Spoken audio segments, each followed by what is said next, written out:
বর্ণনা করেছেন। জি, তারপরে সর্বশেষ কথাটি তিনি বলছেন, ইমাম ফুদাইল বিন আয়াজি বলছেন, ওমান আরাজ বিওয়াজহি আন সাহিবে বেদাত, যেই ব্যক্তি বেদাতি থেকে মুখ ফিরিয়ে নিল, বেদাতিকে দেখার পরে মুখ ফিরিয়ে নিলেন, মালা আল্লাহ কালবাহু ঈমান, তার অন্তরকে আল্লাহ ঈমান দিয়ে ভরপুর করে দিবেন। এখানে কিন্তু ওই কথাটি মনে রাখবেন, জনগণ বেদাতি হলে তার থেকে মুখ ফিরাবেন না। মুখ ফিরাতে হেদায়েত কাকে করবেন? এরাই তো আপনার ক্ষেত্র, এরাই তো আপনার ফিল্ড।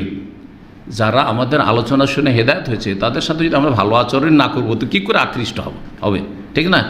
কিন্তু কোন বেদাতি থেকে মুখ ফিরাবেন? যেই বেদাতি আপনাকে বেদাত শিখাইতে আসছে, আপনার কথার কোনো মূল্য রাখে না, কোনো মূল্য নেই তার কাছে, অর্থাৎ বেদাতি মোল্লারা। আবার বলছি সেই কথাটি, যেই ব্যক্তি বেদাতির থেকে মুখ ফিরিয়ে নেবে, মালা আল্লাহ কালবাহু ঈমান, আল্লাহ তার অন্তরকে ঈমান থেকে ভরে দেবেন। আরেকটি কথা এখানে বলে নাও ভালো হবে, যে যেখানে বেদাতিরা বসবাস করে আর সেখানে কোরআন সুন্নাহর অনুসারীরাও সহি আকীদার লোক বসবাস করে, তার দুটো অবস্থা আছে, ওটাও আপনাকে কিন্তু স্টাডি করতে হবে। একটা অবস্থা হচ্ছে যে সেখানে বেদাতিরা সংখ্যালঘু আর কোরআন সুন্নাহর অনুসারীরা শক্তিশালী, তাহলে এই আচরণ করবেন, শক্ত আচরণ করেন, যাতে করে কোণঠাসা করলে সোজা হয়। কোণঠাসা করলে কি হবে? সোজা হয়। ভালো করে বুঝতে পারছেন না? কিন্তু এর বিপরীতে যদি হয় যে যেখানে মাত্র 10 জন সহি আকীদার লোক আর কয়েকশো লোক বসবাস করে, সেখানে সব বেদাতি, সেখানে যদি এই আচরণ করেন, বেদাতি দেখলে মুখ ফিরিয়ে নিলেন, বেদাতি দেখলে আমার গ্রামের কোনো লোক সব বেদাতি, কাউকে সালাম দেব না, তো বাস করতে দেবে? আপনাকে বাস করতে দেবে না? ওখান থেকে উৎখাত করে দিবে, বাড়িঘর জ্বালিয়ে দিতে পারে, ঠিক না? করছে না? কখনো মসজিদ জ্বালিয়ে দিচ্ছে, কখনো বাড়িঘর জ্বালিয়ে দিচ্ছে, কখনো দোকানপাট জ্বালিয়ে দিচ্ছে, ভাঙচুর করছে না? তাহলে হেকমত জরুরি। তো এর ইমাম ফুদাইল বিন আয়াজ বলেছেন একটি কথা, সেটাকে ব্যাখ্যা বিশ্লেষণ না করে ঢালাওভাবে আপনি যেখানে সেখানে ফিট করে দেবেন। আরে আমি তো পড়েছি কেতাবে যে বেদাতি দেখলে মুখ ফিরিয়ে নিতে হবে, যেখানে বেদাতি সেখানে মুখ ফিরিয়ে নিচ্ছেন। আপনার দাদা বেদাতি, তাকে দেখে মুখ ফিরিয়ে নিচ্ছেন, নানা বেদাতি, ওখানে মুখ ফিরিয়ে নিচ্ছেন, মামারা বেদাতি, খালা বেদাতি, ওদেরকে দেখে মুখ ফিরিয়ে নিচ্ছেন, তো হেদায়েত করবেন কাকে? জনগণ থেকে মুখ ফিরাবেন না, এক। 2 নম্বর কথা, বেদাতি মোল্লা থেকে মুখ ফিরাবেন কখন? যখন দেখবেন যে না, মুখ ফিরালে কোনটা হবে? বেদাতি মোল্লা, বেদাতি বক্তা।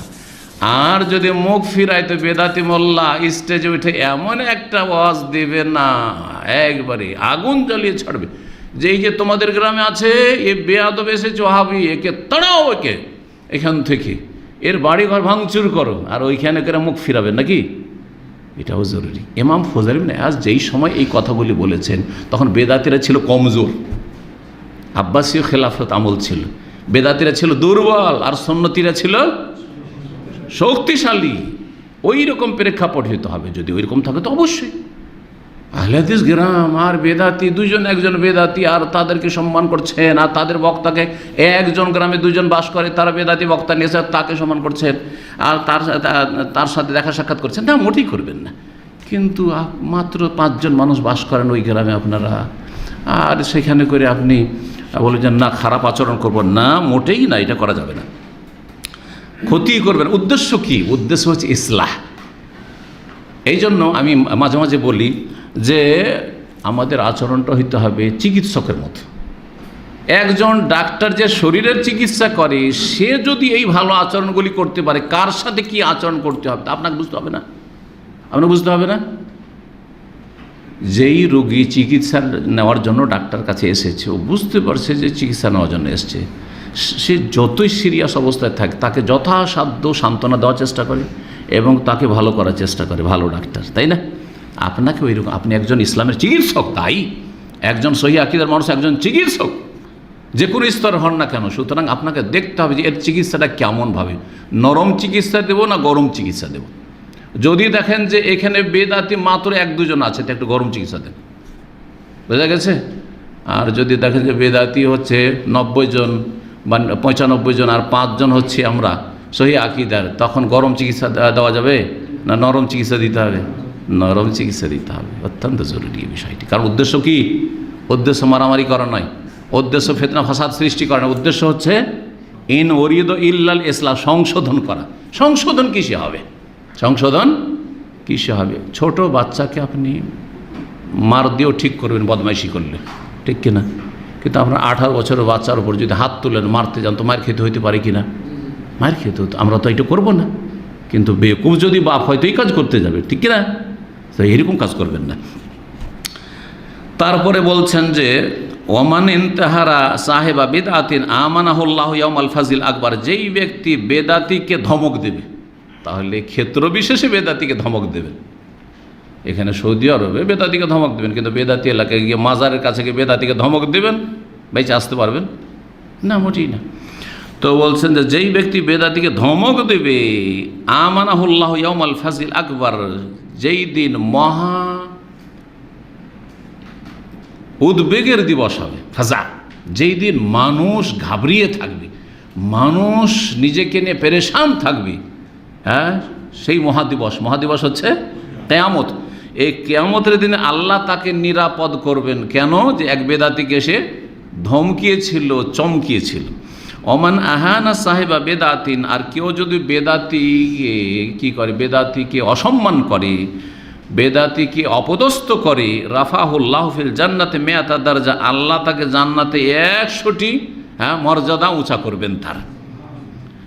এই কথা কোথায় রয়েছে? এই কথাগুলি সম্পর্কে বলছেন যে ইমাম ফজল বিন ইয়াজ বলেছেন কিনা, ভাষ্যকার বলছেন যে আমি জানতে পারিনি, মানে পাইনি, এটা সূত্র পাইনি যে ইমাম ফজল বিন ইয়াজ কোথায় বলেছেন, এর কোনো হাওয়ালা পাওয়া যাচ্ছে না। তবে নবী সাল্লাল্লাহু আলাইহি ওয়াসাল্লাম থেকে এরকম কথা ইমাম ইবনে আসাকির বর্ণনা করেছেন, আর খাতিব বাগদাদি তারিখে বাগদাদে বর্ণনা করেছেন, আবু নাঈম হিলিয়াতুল আউলিয়াত বর্ণনা করেছেন, কিন্তু নবী সাল্লাল্লাহু আলাইহি ওয়াসাল্লামের হাদিস বলে প্রমাণিত নয়। তার এই কথাগুলি অথেন্টিক নয়, জয়ীফ।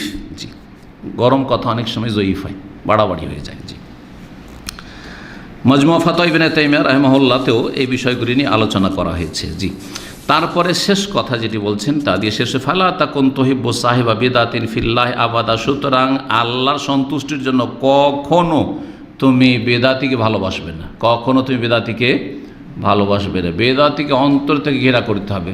আপনি যদি একাও থাকেন বেদাতিদের মাঝে, শত শত বেদাতের মাঝে, অন্তর থেকে ঘৃণা করা যাবে না? যাবে না? অন্তর থেকে ঘৃণা করছেন, কিন্তু মুখে কথা বলছেন, হাসি মুখে কথা বলছেন, চলাফেরা করছেন, উঠা বসা করছেন, কারণ নিরুপায়, ওখানে আমাকে ওই সমাজে বাস করতে হবে। অন্তরের ঘৃণা অবশ্য থাকতে হবে। ওয়াজালিকা আযাফুল ইমান, এই মুসলিম হাদিস, এটা হচ্ছে ইমানের সর্বনিম্ন স্তর। অন্তরের ঘৃণা অবশ্যই থাকতে হবে।